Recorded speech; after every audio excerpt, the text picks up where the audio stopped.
Boa noite, pessoal. Uma prévia aí do futebol de fato para vocês.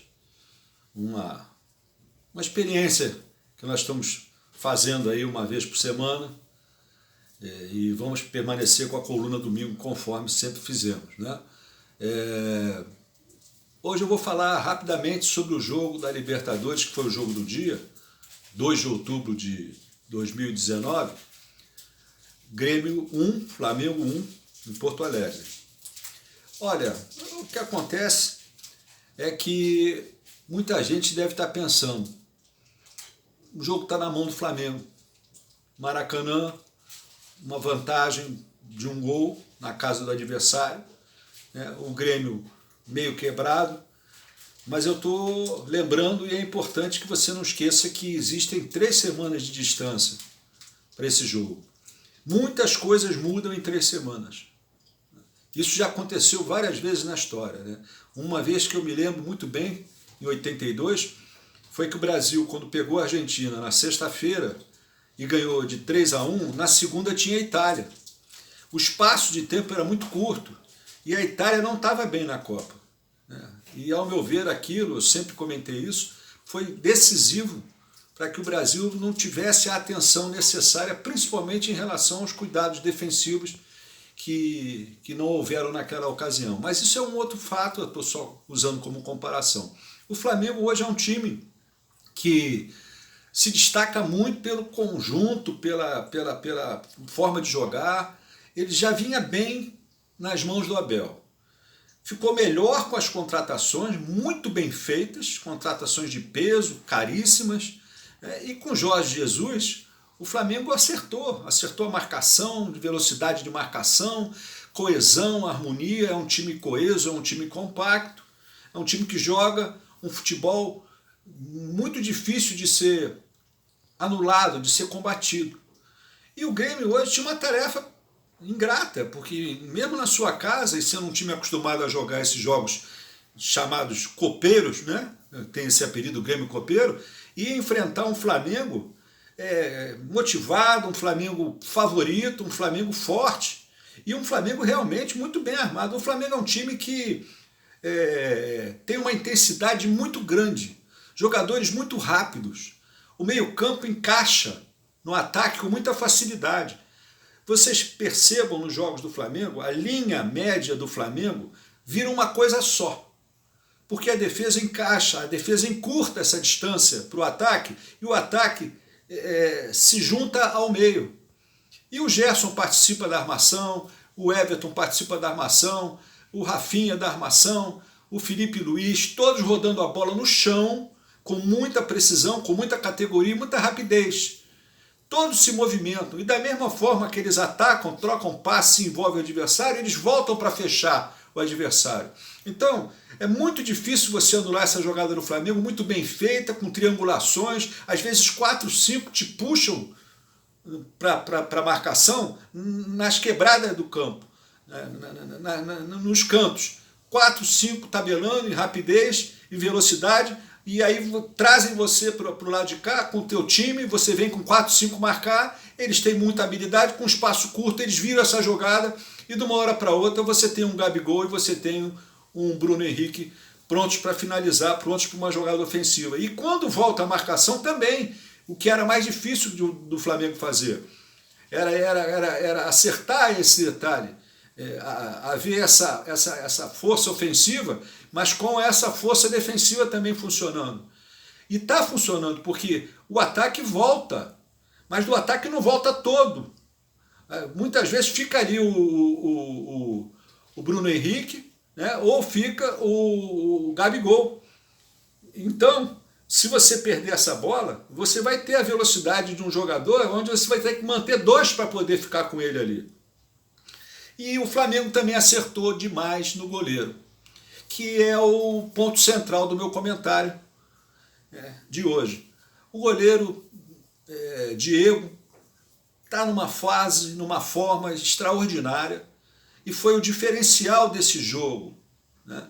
Eu acho que de qualquer forma o Flamengo sairia, não perderia, não havia como perder. Foram 3 VAR anulados. bem anulados, né? Mas o goleiro do Grêmio, ao meu ver, estava muito nervoso. O Paulo Vitor estava tenso demais, fez uma péssima partida, ele falhou nos 3 gols, mal colocado, mal tecnicamente, repondo bola com dificuldade, bola dividida, muito inseguro, ele estava nitidamente tenso e mal tecnicamente, né? As bolas passaram todas no meio, falhou horrivelmente no segundo gol que foi anulado, e o Flamengo em contrapartida do outro lado, com o Diego fazendo uma partida fantástica, né? Pegando uma bola do Cebolinha cara a cara, praticamente, vamos dizer, cara a cara, um chute no canto, que ele desviou muito bem, com a palma da mão, e outro, logo em seguida, que ele também desviou para a córner. Mas, o que acontece? Futebol é futebol. O Flamengo teve uma oscilação, a única oscilação dele, a partir dos 5, 6 minutos do segundo tempo.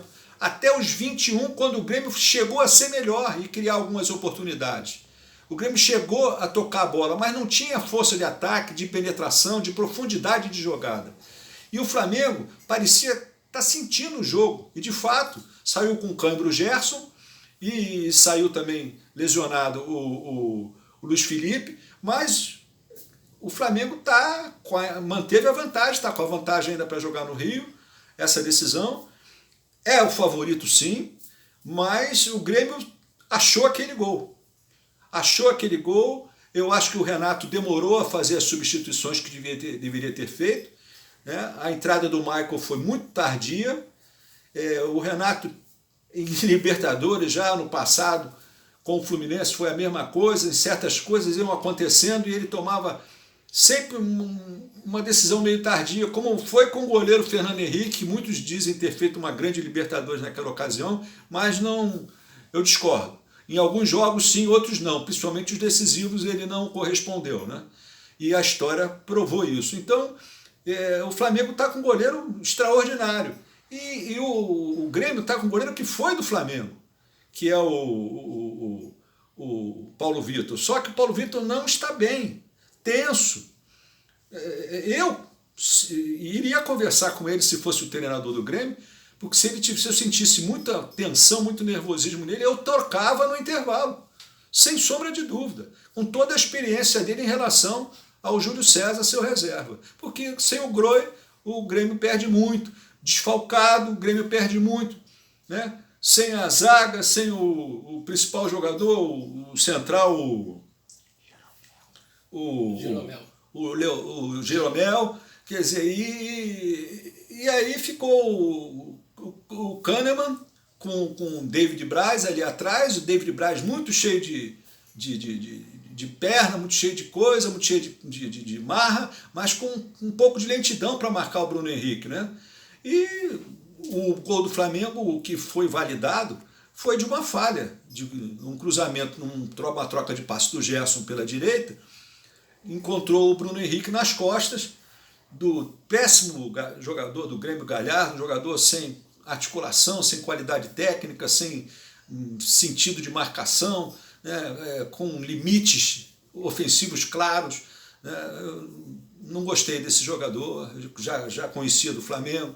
Então, mas o Grêmio, como diz, veio todo retalhado, veio um Grêmio, digamos, meio falsificado, mas fez o que pôde e acabou saindo até de um certo modo aliviado, sua torcida também, porque esse gol pelo menos coloca ele ainda em condições de superar esse jogo no Maracanã e levar essa vaga da Libertadores. Mas continua, ao meu ver, uma vantagem muito grande e uma diferença técnica, de qualidade, de passe, de formação defensiva, ofensiva, experiência de jogo. O Diego, uma hora ali para mim, ele não se contundiu, ele parou o jogo numa lesão na mão. Não creio que ele tenha isso, na minha opinião, não é? Não creio que ele tenha se contundido, ele parou o jogo para justamente conseguir ver se organizava a casa, porque o negócio estava feio, estava todo mundo tenso, o Flamengo não estava se achando, como eu falei ainda há pouco, aqueles momentos que ele não se achou no segundo tempo, e ele conseguiu com aquela, dar uma esfriada e fazer o time conversar e se acertar, porque a coisa não ia bem. E o Grêmio estava muito perto de chegar a um gol, mesmo jogando sem objetividade. O André já era para ter entrado há mais tempo, para dar essa profundidade ao ataque do Grêmio. Ah, mas o gol não foi do André. Não importa, o André estava na jogada. Impedido ou não, ele estava na jogada. Você não pode abrir mão de um homem de frente, que fique na frente. O Flamengo tem dois.